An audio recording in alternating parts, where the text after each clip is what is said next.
नमस्कार दोस्तों, आप सभी का हमारे YouTube चैनल पर स्वागत है। दोस्तों, आज के वीडियो में हम कक्षा 6 व 7 के विद्यार्थी के लिए पूर्वा हिंदी कार्य पुस्तिका में कार्य पत्रक नंबर 58 का संपूर्ण हल लिख रहे हैं, तो वीडियो को अंत तक जरूर देखिए। तो कार्य पत्रक नंबर 58 है, निम्नलिखित गद्यांश को पढ़कर दिए गए प्रश्न के उत्तर लिखिए। तो पैदल चलना हमारे जीवन का अहम हिस्सा है। प्रातः सूर्योदय से पहले हमें उठकर दैनिक सोच कर्म से निपटकर हमें सूर्य का अभिवादन करना है। सुबह जितना संभव हो पैदल चलना चाहिए। सुबह की बहती हवा हमारी प्राणवायु है। पक्षियों का चहचहाना, पेड़ पौधों की सुगंध हमें पूरा दिवस एक ऊर्जा से जीने की ताकत देती है। इस आदत को अपनाने से लोग अपने हम से दूर रहेंगे और शरीर हमारा निरोग रहेगा। ठीक है। तो उपयुक्त गद्यांश में महत्व दर्शाया गया है किसका? पैदल चलने का। अभिवादन करने का सही अर्थ क्या है? स्वागत करना। प्राणवायु किसे कहा गया है? तो सुबह की बहती हवा हमारी प्राणवायु है।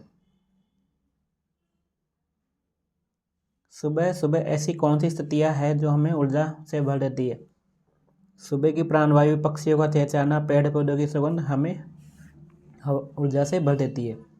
वह कौन सी आदतें हैं जिसे अपनाने से हम निरोगी रहेंगे?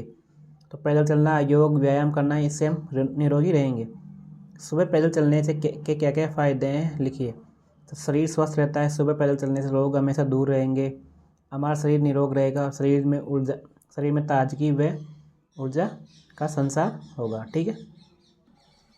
कार्य पत्रक नंबर 59 है, निम्नलिखित गद्यांश को पढ़कर दिए गए प्रश्न का उत्तर लिखिए। भारतीय डाक व्यवस्था का जो उन्नत स्वरूप आज हमारे सामने है, वह हजारों वर्षों के लंबे सफ़र की देन है। भारत जैसे विशाल व विविधतापूर्ण देश को डाक व्यवस्था ने एकता के सूत्र में बांधा है। इंटरनेट के युग में भी हाथों से लिखे शब्दों का स्नेह इसी डाक प्रणाली ने जीवित रखा है। सबसे सुख दुख को एक जगह से दूसरी जगह पहुंचाने में हमारी डाक व्यवस्था व डाकिए दूरी का काम करते हैं। पहले कबूतर भी हमारे डाकिए हुआ करते थे, अब तो वे विश्व शांति के लिए उड़ाने के काम आते हैं। तो अब तो विश्व शांति के लिए उड़ाने के काम आते क्या आते हैं? कबूतर। भारतीय डाक व्यवस्था से संबंधित जो वाक्य सही नहीं है उस पर निशान लगाइए। तो हमारी डाक प्रणाली मृत है, ये वाक्य सही नहीं है। हाथ से लिखे पत्रों में स्नेह कैसे जीवित रहता है? तो जो व्यक्ति हाथ से पत्र लिखता है वह अपने मन की भावनाओं को पूर्णतया पत्र से भर देता है, इसलिए स्नेह पत्रों में जीवित रहता है। भारत की विविधतापूर्ण संस्कृतियों किसने एकता के सूत्र में बांधा है? तो भारतीय डाक व्यवस्था ने। ठीक है। डाकिया हमारे जीवन की दूरी है। कैसे? डाकिया हमारे जीवन की दूरी है क्योंकि डाकिए पत्रों के माध्यम से सभी सुख वेद दुखों को एक स्थान से दूसरे स्थान पर पहुंचाते हैं। उपयुक्त गद्यांश का सार अपने शब्दों में लिखिए। तो हमारी डाक व्यवस्था प्राचीन समय से चली आ रही है। अपनों की सुख दुख की सभी बातों में विचारों का आदान प्रदान करने पहले कबूतर में अब डाकिए की सहायता से कार्य करते हैं। ठीक है। कार्य पत्रक नंबर 60 है, कविता पढ़कर समझना व उत्तर दे पाना। तो निम्नलिखित कविता को पढ़कर दिए गए प्रश्न उत्तर लिखिए।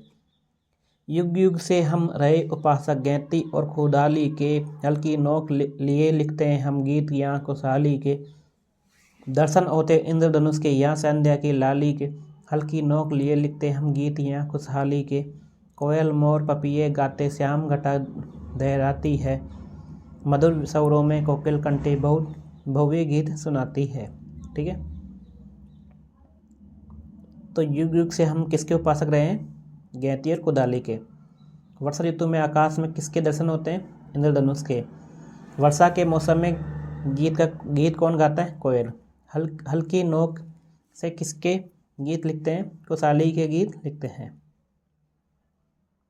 अर्थ बताइए। मधुर मीठा, संध्या श्याम, छठा सभी, कुदाली एक औजार। किसान के घर खुशहाली कब आती है? जब किसान के खेतों में हरी भरी फसल लहराती है तब को खुशहाली किसान के घर आती है। एक साधारण किसान के बच्चे को क्या क्या सुविधा मिलनी चाहिए? रोटी, कपड़ा और मकान, अच्छी शिक्षा मिलनी चाहिए।